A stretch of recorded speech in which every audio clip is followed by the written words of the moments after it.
المرسلين سيدنا محمد وعلى آله وصحبه أجمعين.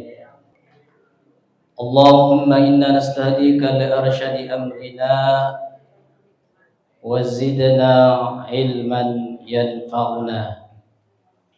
Segenap pengurus yayasan, pengurus DKM serta jajarannya yang sama-sama kita hormati, Bapak, Ibu, saudara-saudara sekalian yang berbahagia, pagi hari ini bersyukur kita kepada Allah Subhanahu wa taala memanfaatkan umur yang diberikan oleh Allah Subhanahu wa taala untuk bisa duduk di majelis ilmu. Moga-moga Allah terus panjangkan umur kita dalam keadaan sehat sehingga kita bisa terus mengabdi kepada Allah, beribadah kepada Allah dan memperbaiki ibadah kita sehingga moga-moga kita akhir hayat kita mendapatkan husnul khotimah. Bapak, Ibu, saudara-saudara sekalian yang mulia, Syekh Ibrahim Al-Laqani mengatakan bahwa wa mu'jizatuhu katsiratun ghurah minhu kalamullahi mu'jizun bashar. Mukjizatnya baginda Nabi Muhammad sallallahu alaihi wasallam sangatlah banyak sekali dan semuanya cemerlang. Di antaranya adalah Al-Quran yang bisa melemahkan manusia. Dan di dalam Al-Quran itu disebutkan banyak sekali mukjizat-mukjizat Nabi Muhammad SAW.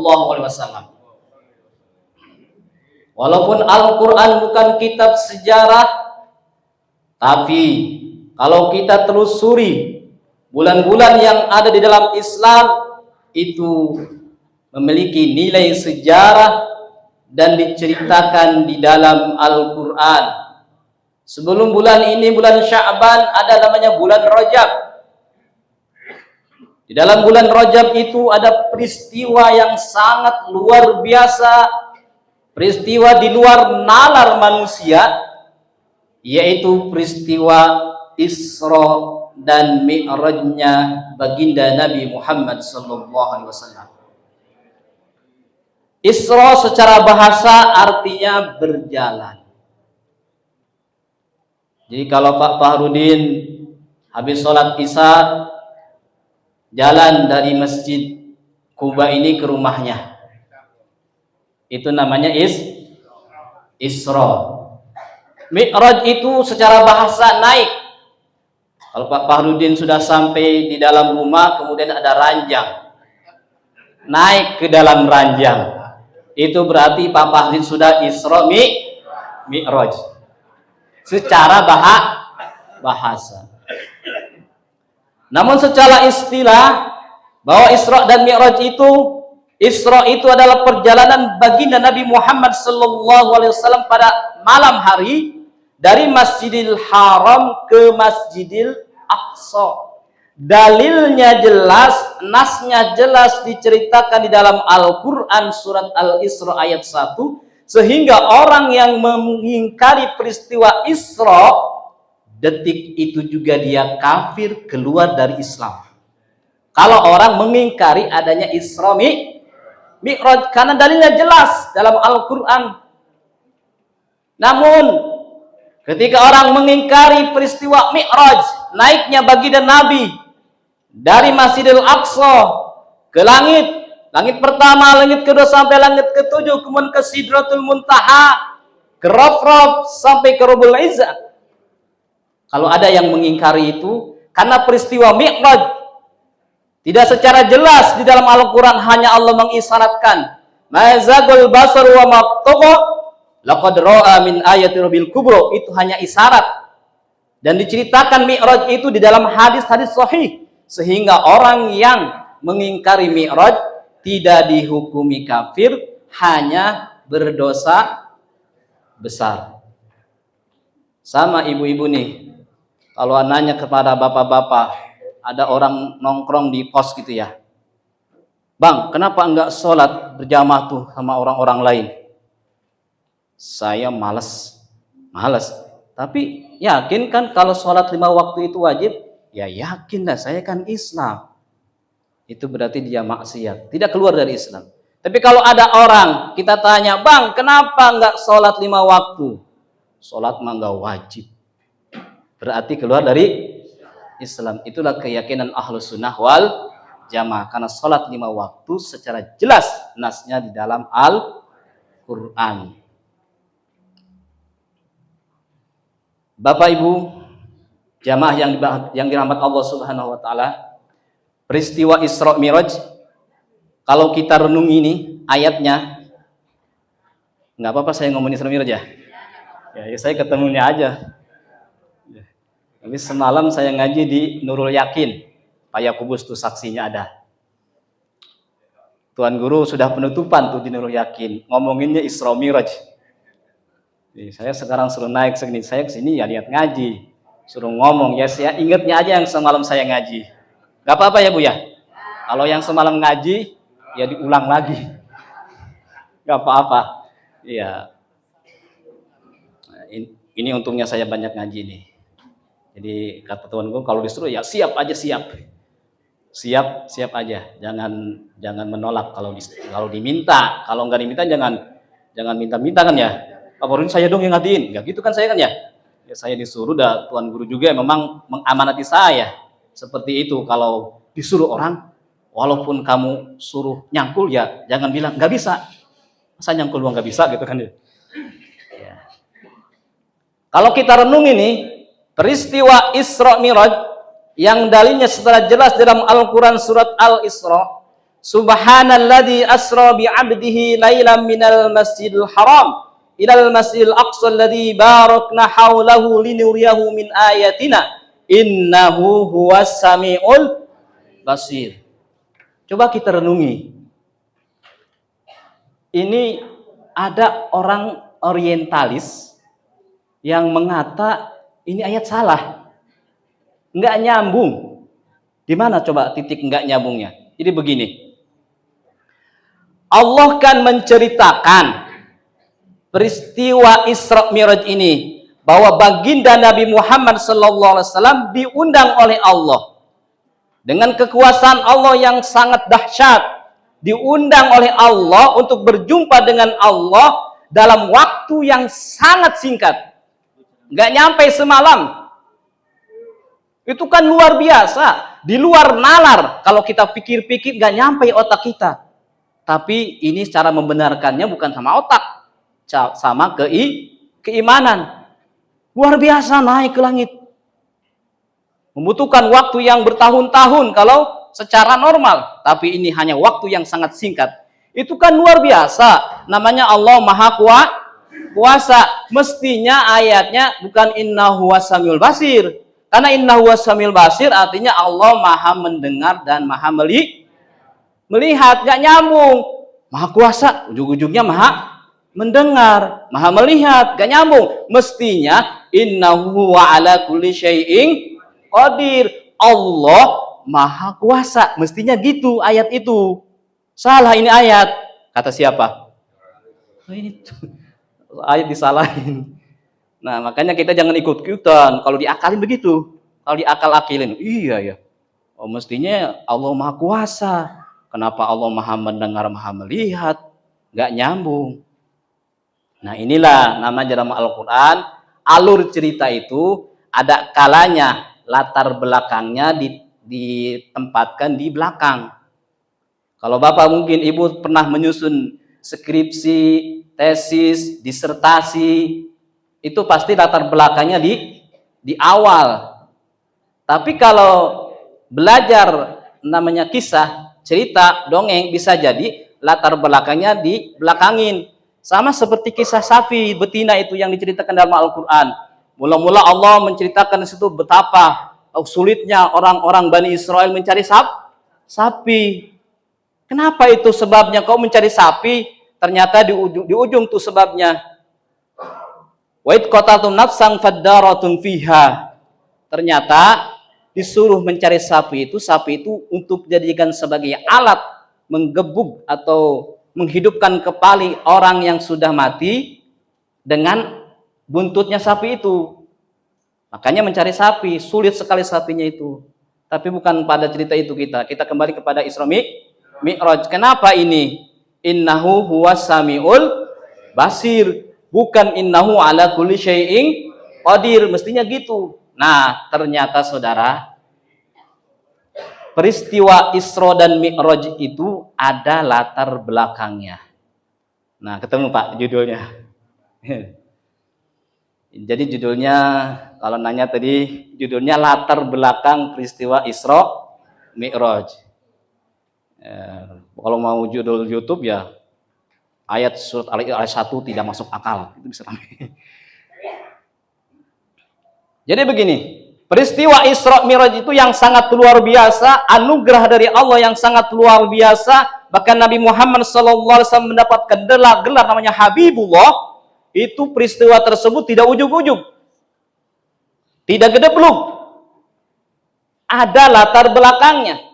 Apa latar belakangnya? Nabi Muhammad kan Isra dan Mi'raj itu ketika usia 52 tahun. Nabi Muhammad sudah sekian lama berdakwah, berarti 11 tahun berdakwah gitu kan ya. Tahun itu disebutnya tahun huzun, tahun kesedihan. Kenapa disebut tahun kesedihan? Karena orang yang sangat membela baginda Nabi Muhammad SAW yang pertama namanya Abu Thalib, pamannya baginda Rasul, itu meninggal dunia. Sebagai pimpinan Quraisy ketika Abu Thalib masih hidup, orang-orang kafir Quraisy tidak begitu berani secara terang-terangan mengganggu Nabi Muhammad karena Abu Thalib pimpinan Quraisy. Begitu juga disusul dengan Sayyidah Khadijah, istri yang sangat dicintai oleh baginda Nabi Muhammad SAW, yang hartanya sampai habis untuk dakwahnya Nabi Muhammad SAW. Dulu kan kita sudah bercerita Sayyidah Khadijah. Ada orang-orang yang enggan mengganggu Nabi Muhammad karena nggak enak hutang budi sama Sayyidah Khadijah. Kenapa? Dulu dia pernah datang ke Sayyidah Khadijah.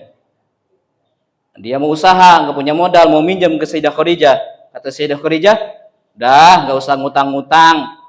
Banyak orang zaman sekarang kan ngutang doang pinter, bayarnya kagak pinter. Udah kamu pakai aja nih modal kalau mau usaha yang benar usahanya. Itu banyak yang utang budi sama Sayyidah Khadijah, sehingga banyak yang tidak berani mengganggu. Itu Sayyidah Khadijah, memang luar biasa. Sayyidah Khadijah, ibu-ibu kalau bisa mencontoh Sayyidah Khadijah itu sangat luar biasa. Sayyidah Khadijah itu kan pernah satu hari duduk sama Nabi Muhammad. Nabi Muhammad ada di pangkuannya Siti Khadijah, di pahanya tiduran. Seketika itu Sayyidah Khadijah menangis, meneteskan air mata sampai air matanya kena pipinya Nabi Muhammad. Kemudian ditanya oleh Nabi Muhammad, "Wahai istriku, kenapa engkau menangis?" Nah, waktu itu Sayyidah Khadijah memang usianya udah tua. Kata Sayyidah Khadijah, "Wahai suamiku, andai aku nanti tidak ada umur, usiaku ini sudah semakin tua. Andai aku nanti tidak ada umur, hartaku sudah habis untuk dipakai dakwah oleh engkau. Lalu aku meninggal dunia, tidak ada harta yang ingin engkau gunakan untuk berdakwah. Andai suamiku, tulang belulangku bisa dijual, laku tulang belulangku untuk dijual, ada orang yang mau beli, silahkan engkau jual. Kau jadikan uangnya untuk dakwah." Itu luar biasa. Yang penting Islam bisa nyampai ke seluruh penjuru dunia. Islam bisa nyampai ke Kuba. Islam bisa nyampai ke Maharta. Tak mengapa tulang belulangku kau jual. Aku rela untuk perjuanganmu seluruhnya ya Rasulullah. Sayyidah Khadijah. Ada nggak ibunya seperti itu? Andai mungkin ada ibu seperti ini nih. Ngomong sama bapaknya berdua, "Pak, ibu ini sudah makin tua. Ini di badan ibu ini ada cincin, ada gelang, ada kalung. Andai nanti ibu nggak ada umur, silahkan bapak jual ini semua kalung. Yang penting bapak bisa nikah lagi. Ada yang gitu? Buat teman nikah ya? Oh, nggak tahu ya. Kok buat tahu jadi gua nikah sih? Kalau ada begitu kata bapak-bapak luar biasa itu ibu. Ya. Kan kalau mungkin Nabi katanya Nabi kan istrinya 11. Ya, jangan diikut. Ya, kan nggak semua ajaran yang dilakukan Nabi itu jadi ajaran. Iya. Ya. Itu luar biasa Sayyidah Khadijah dalam berjuang memperjuangkan Islam. Yang penting demi Islam, apapun harta yang dimiliki semuanya silahkan dipakai. Itu Sayyidah Khadijah. Kita nggak panjangin Sayyidah Khadijah karena sudah ya. Masih ingat nggak Sayyidah Khadijah sebelum Nabi Muhammad, sebelum menikah dengan Nabi Muhammad punya suami berapa? 2. Satu namanya Abu Hallah, punya anak 2. Satu Hallah, kedua Hindun. Kemudian nikah sama Atik bin Mahzum, punya anak 1 namanya Hindun. Menikah sama Nabi Muhammad, punya anak berapa? 6. Ini aja sama anak cucu kita mestinya. Menikah sama Nabi Muhammad, Sayyidah Khadijah punya anak 6. Pertama anaknya Qasim, kedua anaknya Sayyidah Zainab, ketiga anaknya Ruqayyah, keempat anaknya Ummu Kulsum, kelima anaknya Fatimah Az-Zahra, keenam anaknya Abdullah. Singkat kan ya? Masih Pak Ustadz. Ya Pak Ustadz. Masih ingat ya? Alhamdulillah. Sayyidah Zainab menikah dengan Abul As Al-Rabi. Ruqayyah menikah sama Utsman bin Affan. Ummu Kulsum menikah sama Utsman bin Affan. Fatimah Az-Zahra menikah sama Ali bin Abu Thalib. Itulah anak-anaknya Nabi Muhammad. Nikah sama Maria Qibtiyah juga punya anak namanya Ibrahim. Nah, Bapak Ibu, setelah Sayyidah Khadijah meninggal dunia, orang yang sangat membela baginda Nabi Muhammad sallallahu alaihi wasallam, itu orang-orang kafir Quraisy makin berani mengganggu, melemparin, ingin membunuh. Sebelumnya nggak berani untuk membunuh, melemparin, hanya mengganggu doang. Ketika masih ada Abu Thalib, ketika masih ada Sayyidah Khadijah, makin berani. Bahkan teman-temannya ada yang ditusuk pakai besi. Besi itu panas, tusuk dari bawah sampai ke atas. Itu disiksa sahabat-sahabatnya Nabi Muhammad SAW. Perjuangan sangat luar biasa Nabi Muhammad, sehingga muncullah di benak pikiran Nabi Muhammad, wah kalau begitu ini di Mekah gencatannya sangat luar biasa gangguannya. Saya mau hijrah aja ke Taif. Barangkali di sana ada sanak famili saya yang mau menerima saya. Itu kata baginda Nabi Muhammad SAW. Akhirnya Nabi hijrah ke Taif.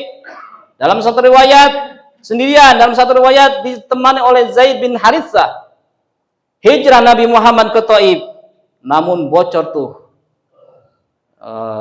kabar Nabi Muhammad mau hijrah ke Taif, bocor tuh sampai akhirnya kabar ke Taif. Apa yang terjadi? Ketika sampai di Taif, itu Nabi Muhammad sudah dihadang oleh kaum ibu-ibu, baik muda maupun tua. Alat dapur semuanya dibawa, kenceng, terus serokan apa semua dibawa itu untuk nenggorin Nabi Muhammad. Batu dibawa, tua, muda, laki, perempuan, semuanya berbaris. Jalan kayak orang mau lempar jamarat. Kita betapa kita bayangkan tuh. Kita mau melempar jamarat, orang berbaris berbondong-bondong, bawa batu, kemudian dilempari itu tiang. Ternyata Nabi Muhammad pernah mengalami jadi jamarat. Nabi Muhammad dilempar oleh seluruh orang penduduk kota Taif waktu itu. Baik laki maupun perempuan, bahkan anak-anak. Bahkan ada yang bawa kotorannya dilempari kepada Nabi Muhammad. Apa yang terjadi? Nabi Muhammad sampai bercucuran darah. Nabi Muhammad. Ini luar biasa Bang dulu. Kalau zaman sekarang sih saya walaupun begini doang ya nggak ada orang yang ngelemparin saya nih ya. Nggak ada ya. Ada yang ngelemparin duit nih. Dakwah dilempari. Itu Nabi Muhammad. Zaman sekarang nggak ada orang percaya mau dilemparin. Akhirnya nggak kuat Nabi Muhammad. Walaupun udah dihadang, dijagain oleh Zaid bin Harithah. Akhirnya berbelok ke kebun anggur milik Rabi'ah. Di situ Nabi Muhammad keletihan dengan darah bercucuran. Dikala itu Nabi Muhammad hanya mengadukan dirinya kepada Allah Subhanahu wa taala. Dikala kesedihan, dikala sangat terjepit, Nabi Muhammad sallallahu alaihi wasallam mengadu kepada Allah. Ilahi, ilaika ashku du'fa quwwati wa qillata hilati wa hawani 'alan nas anta rabbul mustad'afin wa anta rabbi ila man takilluni ila ba'idin am ila qaribin mallaktahu amri idlam akun godobun alayya fala ubali walakin afiyatuka awsa'u. Terjemahan bebasnya, Tuhan, hanya kepada Engkau aku mengadukan diriku atas lemahnya kekuatanku, atas sedikitnya daya upayaku, wahawani 'alan nas, atas hina dinanya diriku di hadapan manusia. Anta rabbul mustadafin. Tuhan, Engkau adalah Tuhan orang-orang yang lemah. Wa anta rabbi, dan Engkau adalah Tuhanku. Ila man takiluni, kepada siapa lagi aku harus melangkahkan kaki ini? Kepada orang yang jauhkah? Orang yang di Mekah yang sudah sinis banget kepadaku, pandangnya sinis banget kepadaku. Am ila qaribin, ataukah kepada orang yang dekat di depanku, orang-orang penduduk Taif yang mereka sudah menguasai diriku, melempari aku dengan batu. Tuhan, kalau itu semua bukan karena murkamu, tak mengapa. Tak mengapa aku dilempari batu. Tak mengapa aku bercucuran darah. Yang penting Engkau tidak murka kepadaku. Yang penting Engkau ridho kepadaku. Tak mengapa wahai Tuhan. Akan tetapi pertolonganmu sangat aku harapkan. Coba Bapak Ibu, Nabi Muhammad habis dilemparin batu. Kira-kira ada enggak dari munajatnya Nabi Muhammad ini yang Nabi Muhammad menyumpahin penduduk Taif? Enggak ada. Yang ada mengakui Nabi Muhammad kesalahan dirinya. Nah, kayak kita mungkin lagi jalan di motor. Di jalan kita nyantai-nyantai kan sama bini. Tiba-tiba ada orang yang nyalip. Wah, anak muda. Mampus. Mampus. Pas habis sampai ke rumah ada berita duka. Berita duka apa duka? Ada anak pamannya meninggal dunia. Taunya anak pamannya itu yang dia sumpahin. Mujarab doanya. Itu kalau kita gitu. Nabi Muhammad enggak. Ketika Nabi Muhammad habis munajat, datang malaikat Jibril ditemani oleh malaikat penjaga gunung. Nawarin kepada Nabi Muhammad, wahai Nabi Muhammad, kalau engkau ingin aku himpitkan ini gunung, kemudian aku jatuhkan kepada penduduk Taif, akan aku lakukan sekarang juga. Apa jawaban Nabi Muhammad? Jangan. Allahumma hdi qaumi fa innahum la ya'lamun. Ini hebatnya Nabi Muhammad. Habis dilemparin batu, bukan malah nyumpahin, bukan.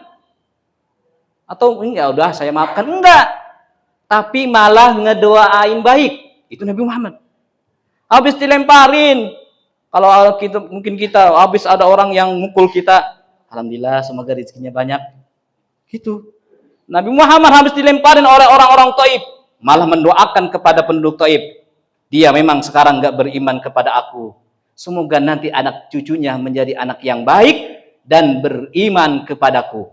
Itulah hebatnya akhlak Nabi Muhammad SAW. Kemudian, saudara, itu orang punya kebun ngeliatin dari kejauhan. Iba juga ternyata. disuruhlah pembantunya namanya Adas untuk membawakan anggur kepada Nabi Muhammad SAW. Itu Adas memperhatikan perkataan Nabi Muhammad, betapa luar biasanya ini orang. Habis dilemparin, habis dicaci maki, habis disakiti, bukan nyumpahin, tapi malah ngodoain baik. Adas perhatikan itu.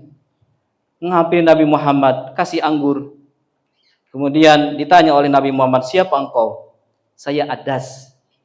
Makanya kalau Bapak Ibu pernah ke Taif itu ya, pernah Pak Bar ya? Pernah ngungguk-ngungguk. Yang ikut ziarah sama Tuan Guru mungkin pernah semuanya. Itu namanya Masjid Adas, ya betul ya? Ada Masjid Adas. Disitulah Nabi Muhammad bermunajat kepada Allah Subhanahu wa taala dengan doa yang tadi. Ada namanya Masjid Adas. Siapa Adas? Ditanya oleh Nabi Muhammad, siapa engkau? Saya Adas. Dari mana engkau asalnya? Saya dari Nainawa. Nainawa. Nainawa itu kata Nabi Muhammad, oh Irak ya? Oh iya, Irak. Kemudian kalau begitu, kalau dari Irak, wah itu di situ ada saudara saya tuh, paling nyambung tuh. Kayak saya mungkin Papa Hurudin. Papa Hurudin di mana asalnya? Di Sumedang dia. Kuningan. Oh, kalau begitu berarti biasa nyari Sunda dong. Kata baik, saeutik. Udah nyambung tuh sama saya karena sama satu daerah. Nah, kalau di Nainawa itu ada saudara saya, kata Nabi Muhammad. Namanya siapa? Yunus bin Matta. Oh, ada sudah tahu, terkenal itu. Oh, Yunus bin Matta begini, kata Nabi Muhammad. Yunus bin Matta itu dulu dia berdakwah. Banyak orang yang nggak ikut sama dia dakwah sudah sekian tahun lamanya, sedikit sekalinya ikut. Akhirnya dia pergi ke pinggir laut, mau ninggalin kaumnya, putus asa, ikut perahu, oleng perahunya, kemudian diundi, harus ada yang dijatuhkan karena oleng. Yunus namanya keluar dulu, akhirnya dicemplung ke dalam laut oleh orang-orang yang ada di perahu itu. Setelah di laut dimakan ikan. Di dalam ikan itu apa doanya Nabi Yunus? Nabi Yunus di situ berdoa, La ilaha illa anta subhanaka inni kuntu minadh dhalimin. Nah, itu juga Nabi Yunus di situ tidak nyalahin orang yang nyemplungin dia, tapi mengakui dirinya salah. Minadh dhalimin, dari orang yang zalim. Ini ternyata ada senada dengan munajatnya Nabi Muhammad. Makanya kata para ulama, kalau ibu-ibu, bapak-bapak lagi kesempitan, lagi sangat terjepit apa tuh?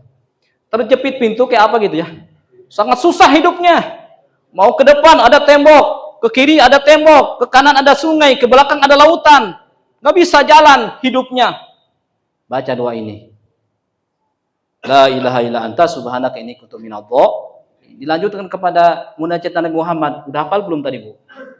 Bapak Bu? Udah hafal? Udah hafal Pak Ustadz gitu. Pak Ustadz udah hafal. Alhamdulillah Ustadznya udah hafal. Ya. Itu doa itu sangat manjur kata para ulama. Kalau kita baca dikala kita kesempitan. Tapi kayaknya yang dilihat wajah-wajahnya orang-orang yang ngaji ini bukan orang-orang sulit ini. Tadi aja di rumah sudah sarapan ya. Ntar sebentar lagi ada cemilan. Balik ke rumah nanti makan siomay. Terus siang makan nasi.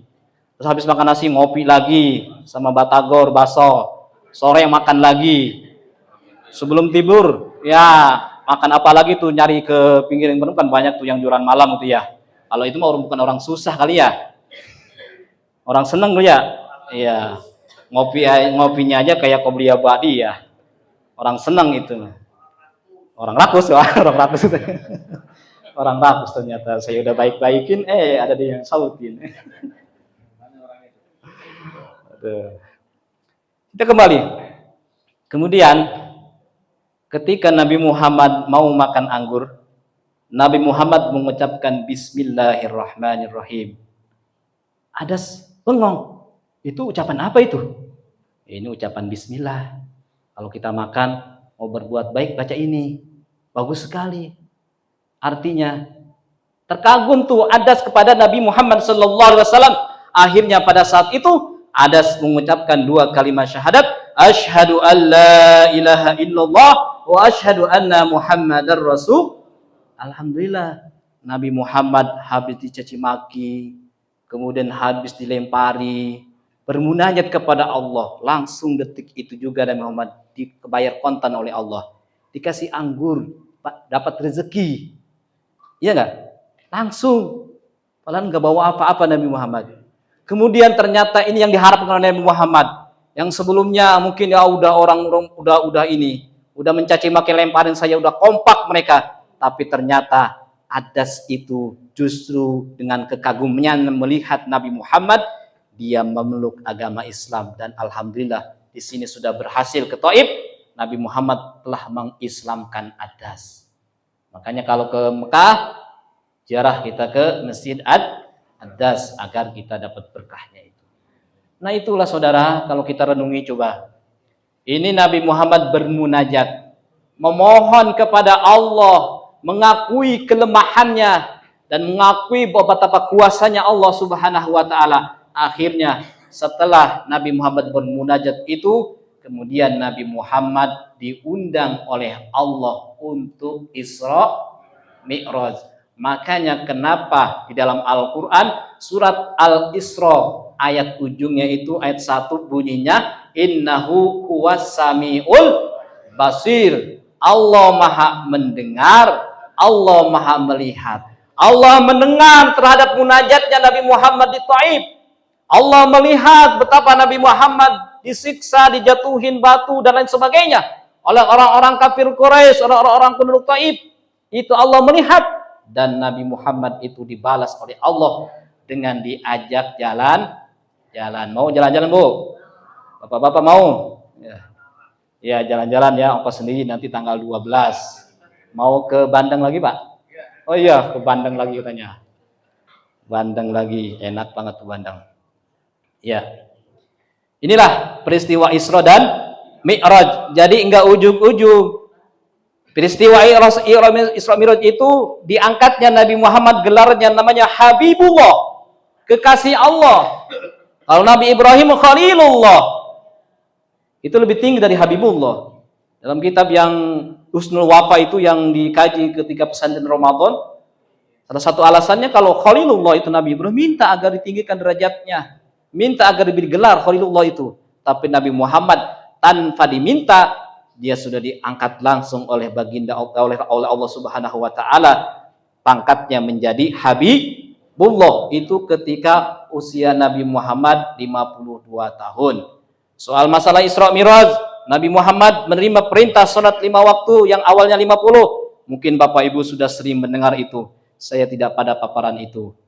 Jadi hasil ngaji semalam saya itu yang saya ingat ya, Pak Yakubus yang ngaji itu, peristiwa Isra Mi'raj itu salah satu pelajaran yang dapat kita petik adalah inna ma'al usri yusra. Setelah kesempitan akan ada kelapangan. Yakini bahwa dunia ini tidak abadi. Makanya kalau kita lagi keadaan sulit ekonomi dan lain sebagainya, nggak usah dipusingin. Yakini itu akan sebentar lagi akan bahagia. Begitu juga orang yang lagi bahagia, jangan terlalu menghambur-hamburkan kebahagiaannya, karena siapa tahu nanti sebentar lagi akan sulit. Itulah dalam hidup. Nabi Muhammad SAW betapa luar biasa dihina, dicaci maki, dilempari, mau dibunuh orang kafir Quraisy oleh orang-orang Taif. Tapi setelah itu Nabi Muhammad justru malah ditinggikan derajatnya oleh Allah Subhanahu wa taala, diangkat menjadi Habibullah. Itu pelajaran buat kita. Makanya kata para ulama, idza asabatka musibatin isbir likulli musibatin wa tajalladi wa'lam bi anna al-mar'a ghairu mukhalladi. Idza asabatka musibatun tushdi biha wangdur musabaka bihabibi Muhammadi. Jikalau engkau ditimpa musibah, sabarlah, tegarlah, dan yakini bahwa di dunia ini tidak ada orang yang abadi. Begitu juga dengan musibah, dengan kesulitan, tidak ada yang abadi. Jalani itu semua kalau kita ditimpa musibah yang menurut kita sangat sulit, menurut kita sangat berat. Panggur, lihatlah kepada musibah yang dialami oleh baginda Rasulullah Sallallahu Alaihi Wasallam. Nabi Muhammad ketika lahir, bapaknya sudah tidak ada. Nabi Muhammad usia 6 tahun, udah ditinggal oleh ibunya. Diasuh oleh kakeknya, Abdul Muttalib. Ternyata Abdul Muttalib juga meninggal dunia. Umur 8 tahun ditinggal kakek. Diasuh oleh pamannya Abu Thalib. Kemudian Abu Thalib meninggal dunia. Dicaci maki, dilemparin batu dan sebagainya. Istrinya juga meninggal dunia. Ninggalin anak. Hidup tuh semua anak. Yang perempuan sampai gede, sampai menikah. Yang laki meninggal sih. Nggak ngeluh tuh Nabi Muhammad. Nggak ujuk-ujuk langsung kawin lagi, enggak. Ntar dulu itu mah. Walaupun istrinya Nabi Muhammad 11, tapi itu setelah Siti Khadijah meninggal. Ke ujuk-ujuk Sayyidah Khadijah langsung nyari lagi. Enggak. Itu istri Nabi Muhammad 11 itu, satu Khadijah 10 berarti ya, luar Siti Khadijah, itu kan setelah periode Madinah. Walaupun ada yang dinikahi ketika periode Mekah. Tapi ketika Siti Khadijah bersama Sayyidah Khadijah, Nabi Muhammad itu sangat setia bersama Sayyidah Khadijah. Ini luar biasa. Tantangan, cobaan yang dialami oleh baginda Rasulullah Sallallahu Alaihi Wasallam. Sehingga pantaslah bahwa Nabi Muhammad diangkat, diundang oleh Allah Subhanahu Wa Taala. Kemudian yakini bahwa yang namanya kita mendapatkan anugerah, bisa jadi anugerah itu datang di luar nalar kita. Itu Nabi Muhammad sebelumnya enggak pernah kepikiran itu bakalan diundang oleh Allah Subhanahu Wa Taala. Nabi Muhammad lagi tiduran. Bahkan Nabi Muhammad belum sempat ganti sendalnya. Langsung diundang oleh Allah Subhanahu Wa Taala. Jadi ada kalanya kalau kita istiqomah dalam manhaj, dalam thariqah yang kita geluti, kalau kita thariqahnya ngaji terus. Walaupun guru nggak datang, ya ngaji terus. Nggak usah itu dijadikan alasan. Sholawat terus. Nggak usah jalan-jalan dijadikan alasan kita meninggalkan sholawat. Nggak usah. Terus kita istiqomah dalam manhaj yang kita pegang, dalam thariqah yang kita pegang. Fa insya Allah nanti Allah akan berikan anugerah, yang anugerah itu menurut nalar kita tidak bisa menerimanya. Tapi Allah yang sangat maha kuasa bisa saja memberikan anugerah itu kepada orang yang istiqomah dalam menjalankan thariqahnya. Dan juga ingat bahwa anugerah itu datangnya bukan keinginan kita, tapi karena keinginan Allah. Kalau Allah sudah memberikan anugerah, maka Pak insya Allah anugerah itu datang kepada kita. Bapak Ibu, biasanya Tuan Guru kan selesai jam 8 ya. Ini saya jangan sampai ngelangahi Tuan Guru ya. Segini aja yang namanya juga badal. Ya Pak Farudin, ini ada infak 1,5 meter buat almarhum Bapak Ahmad Khalil, Mbah Santaka, Bapak Santika, almarhumah Ibu Raminen, Mbah Santi. Kita doakan semoga kuburnya diluaskan oleh Allah Subhanahu Wa Taala, dan yang berinfak semoga diluaskan rezekinya, disehatkan badannya, dikasih keturunan yang soleh solehah. Al-Fatihah. A'udzubillahi minasyaitonir rajim. Bismillahirrahmanirrahim. Ar-Rahmanir-Rahim. Maliki yaumiddin. Iyyaka na'budu wa iyyaka nasta'in. Shiratal mustaqim. Shiratal ladzina an'amta 'alaihim ghairil maghdubi 'alaihim waladdallin. Amin. Lebih kurangnya mohon maaf. Oh ini brosur. Ini sekali lagi brosur yang belum dapat. Ini ada brosur terbaru pesantren Ghaithul Ibad, pesantren milik kita bersama. Kalau saya perhatikan, karena saya juga banyak pesantrenkan anak saya di luar pesantren, ini pesantren Ghaithul Ibad ini cukup tertib, pembinaan anaknya, tata keramanya sangat luar biasa. Makanya Bapak Ibu yang punya anak, khususnya anak laki-laki, jangan sampai ragu lagi. Ini guru-guru yang di sini itu adalah betul-betul guru-guru hasil didikan Tuan Guru kita. Jadi sehingga mereka insya Allah dengan kita menyantrenkan anak kita ke pesantren Ghaithul Ibad ini, anak kita akan benar ibadahnya, akan baik akhlaknya, selamat akidahnya. Jangan ragu lagi yang punya anak laki-laki, silahkan daftar saja ke sini.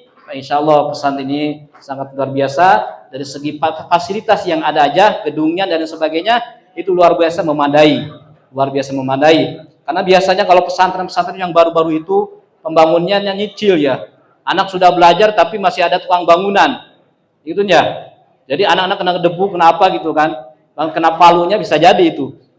Bahkan ada pesantren yang anak-anak jatuh dari lantai 2, pesantrennya roboh karena sudah lama nggak dibangun gitu ya, roboh akhirnya. Ini ternyata Posilibat sudah luar biasa. Ini berkat kita semua yang Bapak Ibu setiap hari 2000 gigi 2000 pesantren ini terbangun dan sekarang pendidikannya sudah kita bisa lihat. Dan oleh sebab itu bagi Bapak Ibu yang punya anak laki-laki jangan ragu-ragu lagi untuk pesantrenkan ke pesantren Gausul Libat ini.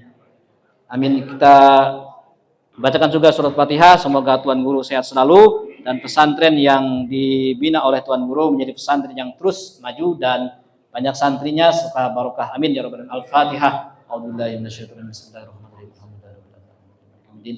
Iyyaka na'budu wa iyyaka nasta'in. Shiratal ladzina an'amta 'alaihim. Bismillahirrahmanirrahim. Alhamdulillah.